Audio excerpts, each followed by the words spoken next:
দোয়ায় সহযোগিতায় আল্লাহ যদি আমাকে আগামী 12 তারিখ হাঁসমার্কায় নির্বাচিত করে, তাহলে সরাইল এবং আশুগঞ্জকে আমি পৌরসভা করার উদ্যোগ গ্রহণ করব। যারা ঝোপে ঝাড়ে লুকায় থাকতো, বাড়ির চিপায় রাস্তার কোনায় দাঁড়ায় দিন পার করতো, তারা এখন বিরাট বড় বড় কুতুব হয়ে গেছে। নিজের নাম শুদ্ধ করে লিখতে জানে না, তারা এখন বড় বড় আওয়াজ দেয়।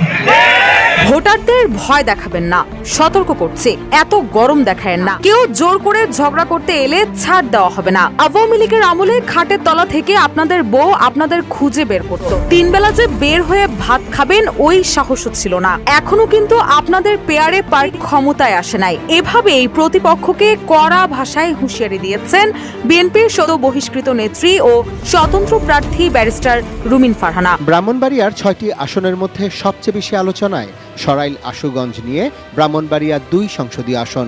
আলোচিত মুখ ব্যারিস্টার রুমিন ফারহানা বিএনপির বিদ্রোহী হয়ে এখান থেকে লড়ছেন স্বতন্ত্র হিসেবে। তার বিপরীতে আছেন বিএনপির আরেক বিদ্রোহী SN তরুণ দে। এই আসনে বিএনপির নেতৃত্বাধীন জোটের মনোনয়নে প্রার্থিতা করছেন জমিয়তে উলামায়ে ইসলাম নেতা মোহাম্মদ জুনায়েদ আল হাবিব। দর্শক, জুলাই গণঅভ্যুত্থানের পরে বাংলাদেশে এই প্রথম আসন্ন জাতীয় সংসদ নির্বাচনকে সামনে রেখে নির্বাচনের আলোচনায় সবচেয়ে তুঙ্গে রয়েছেন ব্যারিস্টার রুমিন ফারহানা। এই ব্যারিস্টার রুমিন ফারহানা স্বতন্ত্র প্রার্থী হয়েও তিনি বিপুল ভোটে জয়লাভ করবেন, কারণ ইতিমধ্যেই তাকে জয়যুক্ত করার জন্য গণজোয়ার উঠেছেন তার এলাকায় এবং তার নেতাকর্মীরা রাজপথে ঝাঁপিয়ে পড়েছেন তাকে জয়যুক্ত করার জন্য। কারণ তারা জানেন ব্যারিস্টার রুমিন ফারহানা একজন যোগ্য প্রার্থী এবং তিনি একজন ত্যাগী ও হেভিওয়েট নেত্রী। তারা জানেন ব্যারিস্টার রুমিন ফারহানাই দীর্ঘ 18 বছর বিএনপির এক নতুন জীবন দিয়েছিলেন এবং এই বিএনপির অস্তিত্ব টিকিয়ে রেখেছিলেন এই ব্যারিস্টার রুমিন ফারহানা। দর্শকের বিষয়ের কিছু অংশ ভিডিওর শুরুতে শিরোনামে আপনারা দেখেছেন, বিস্তারিত পুরো ভিডিও জুড়ে। তার আগে আমার একটা অনুরোধ, যারা আমার চ্যানেলে নতুন আসছেন চ্যানেলটি সাবস্ক্রাইব করে অল ক্লিক করে বেল আইকনটি বাজিয়ে দিন। দর্শক, চলুন দেখে আসি রাজনীতির মহলে কি হতে চলেছে এবং এই ব্যারিস্টার রুমিন ফারহানাকে জয়যুক্ত করার জন্য ইতিমধ্যে গণজোয়ার উঠেছেন এবং তার নেতাকর্মীরা তাকে জয়যুক্ত করার জন্য কি বলেছেন সেটা আপনারা পুরো ভিডিওটা দেখলেই বুঝতে পারবেন। দর্শক, ভিডিওটা অত্যন্ত গুরুত্বপূর্ণ, তাই ধৈর্য ধরে একটি লাইক এবং পুরো ভিডিওটা শেষ পর্যন্ত দেখতে থাকুন। আগামী 12 ফেব্রুয়ারি সারা বাংলাদেশের মানুষ যে কয়েকটি আসনের দিকে তাকিয়ে থাকবে, তার মধ্যে একটি হচ্ছে ব্রাহ্মণবাড়িয়া 2 আসন। এখানে হাঁসমার্কা প্রতীকে স্বতন্ত্র প্রার্থী হিসেবে নির্বাচন করছেন রুমিন ফারহানা। এছাড়া বিএনপি জোট থেকে খেজুর গাছ প্রতীকে নির্বাচন করছেন জুনায়েদ আল হাবিব। এছাড়া শাপলাকলি প্রতীকে নির্বাচন করছেন জামাত জোট থেকে আশরাফ মাহাদি। আজকে আমরা এসেছি ব্রাহ্মণবাড়িয়া 2 আসনের সরাইলে। দেখবো এই আসনে ভোটের দৌড়ে কোন প্রার্থী এগিয়ে। রুমিন ফারহানা। কেন এরকম মনে হচ্ছে? জনগণের চাচ্ছে রুমিন ফারহানা, আমার মনে হয় 70 থেকে 80% পাবে। রুমিন ফারহানা কেন এরকম মনে হচ্ছে? মনে হচ্ছে মানুষের মুখে মুখে সাপোর্ট পাওয়া যাইতেছে। কি আছে এখানে আপনার এই হাঁস প্রতীক, ওই যে রুমিন ফারহানা আছে না উনি, আর এরপরে আছে আপনার ওই যে হিজুর গাছ। এই দুজনের যে একটু কন্ডিশন হয়েছে ভাই আগে আছে তো ভাই রুমিন ফারহানা আছে। সাধারণ যে বুড়াটি, হ্যাঁ এটি রুমিন ফারহানা। রুমিন ফারহানা। রুমিন ফারহানা আমাদের দাদা নবীন ফারহানা ভালো দাদা। রুমিন ফারহানা উৎসাহ আপনি রুবিন ফারহানা এবং জুনায়েদ আল হাবিব হুজুর দুজনেরই উৎসাহ ভালো। রুমিন ফারহানা। রুমিন ফারহানা কেন এরকম মনে হচ্ছে? এটা তো উনি তো বিএনপির আমলে একটা বিএনপির ধরে লাগছিল, তার যেহেতু বাইরে ছিল। জুনায়েদ আল হাবিব তো দিছে জুটের জন্য রাখছে। রুমিন ফারহানা স্বতন্ত্র প্রার্থী, এছাড়া জুনায়েদ আল হাবিব তিনি বিএনপি জোট থেকে দাঁড়িয়েছে। কি মনে হয় কে এগিয়ে আছে? প্রার্থী থেকে দেয় নাই, কিন্তু রুবিনা পারবিন চেষ্টা তো দেবে, পাস করবে। হাঁসমার্কা কেন এরকম মনে হচ্ছে? আমাদের দেশের মধ্যে সবচেয়ে উন্নত করবে বলে এই লোক। রাস্তাঘাট, কালভার্ট, গ্যাস ম্যাস সব আমাকে বলছে আমরা দিব, আমরা সবাইকে উনাকেই ভোট দেব। আছে তো আমাদের রবিনা আফা, হাঁসমার্কা। রুমিন ফারহানা কেন এরকম মনে হয়? উনি ভালো মানুষ, সৎ মানুষ, এই জন্য ভালো মনে হয়। উনি দলের জন্য ভালো ছিল, দল থেকে পদত্যাগ করার জন্য উনি নিজে দাঁড়াইছে, ওর কোনো দল নাই। তাই আমরা মনে করেন সবাই নিজের মনে করে আপা 5 জয় আমরা সবাই নিজে মনে করে বলতেছি। আমাদের এখানে রুবিন ফারহানাই এগিয়ে আছে। কেন এরকম মনে হয়? আগের থেকেই জনগণ জনপ্রিয় দিকেই এই এলাকাটাতে রুবিন ফারহানার একটু জনপ্রিয়তা বেশি। কি দেখছেন আর কি বলবো, 12 তারিখ দেখবেন ইনশাআল্লাহ। কেমন ফলাফল আশা করছেন? ফলাফল কেমন আশা করছেন? আমি আশা করছি ল্যান্ডস্লাইড ভিক্টরি। ইনশাআল্লাহ।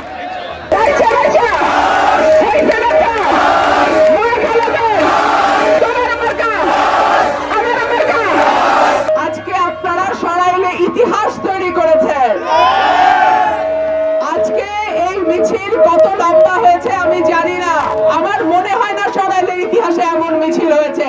আমি সরাইলকে দৃষ্টি নন্দন করে আপনাদের সঙ্গে পরামর্শক্রমে সাজাবো ইনশাআল্লাহ। ইনশাআল্লাহ আপনাদের কাছে আমার অনুরোধ থাকবে, আপনারা আমার ভাই, আমার সৈনিক, আমার মাঠের যোদ্ধা, আপনারা 12 তারিখ যার যার কেন্দ্র ফলাফল ঘোষণা না হওয়া পর্যন্ত পাহারায় রাখবেন। এইবার নির্বাচন হবে জনতার নির্বাচন, নির্বাচন হবে সরাইলকে সিন্ডিকেট মুক্ত করার নির্বাচন। সরাইল 2-3টা নেতার কুক্ষিগত থাকবে না, না, না। সরাইলের মানুষ সরাইলের ভাগ্য নির্ধারণ করবে। প্রিয় ভাই আমার, সরাইল আশুগঞ্জকে আমি মডেল উপজেলা করার স্বপ্ন দেখি। সেইবার যদি আমি নির্বাচিত এমপি হতে পারি, ইনশাআল্লাহ আমি একটা নতুন সরাইলের স্বপ্ন দেখি। আপনারা আমার সঙ্গে আছেন? হাসের সঙ্গে আছেন? ইনশাআল্লাহ দেখা হবে বিজয়ে। তোমার মার্কা, আমার মার্কা, সরাইলের আশুগঞ্জে এবার যাবে সবার প্রিয় হাসিদ ভাই, হাসিদ ভাই, সবাই ভোট দিবে ইনশাআল্লাহ। আপনাদের কাছে আমার অনুরোধ থাকবে, আপনারা আমার ভাই, আমার সৈনিক, আমার মাঠের যোদ্ধা, আপনারা 12 তারিখ যার যার কেন্দ্র ফলাফল ঘোষণা না হওয়া পর্যন্ত পাহারায় রাখবেন।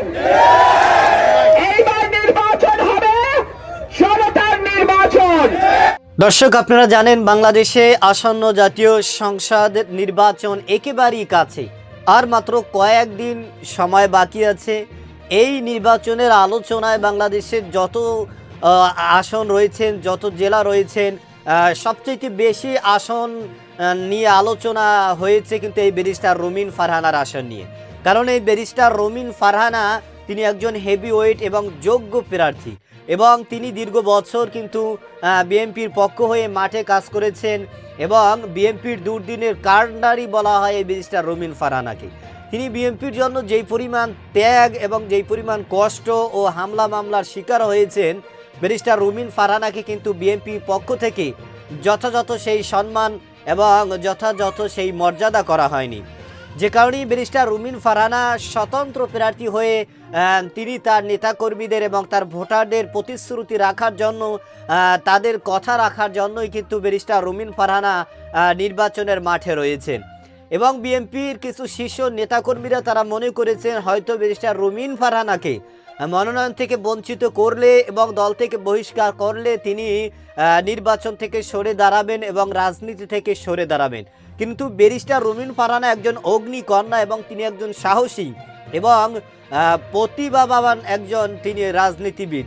তিনি কখনোই দমে যাওয়ার পাত্রী নয়, এবং এই ব্যারিস্টার রুমিন ফারহানাকে আওয়ামী লীগের আমলে কিন্তু কেউই দাবাতে পারে নাই।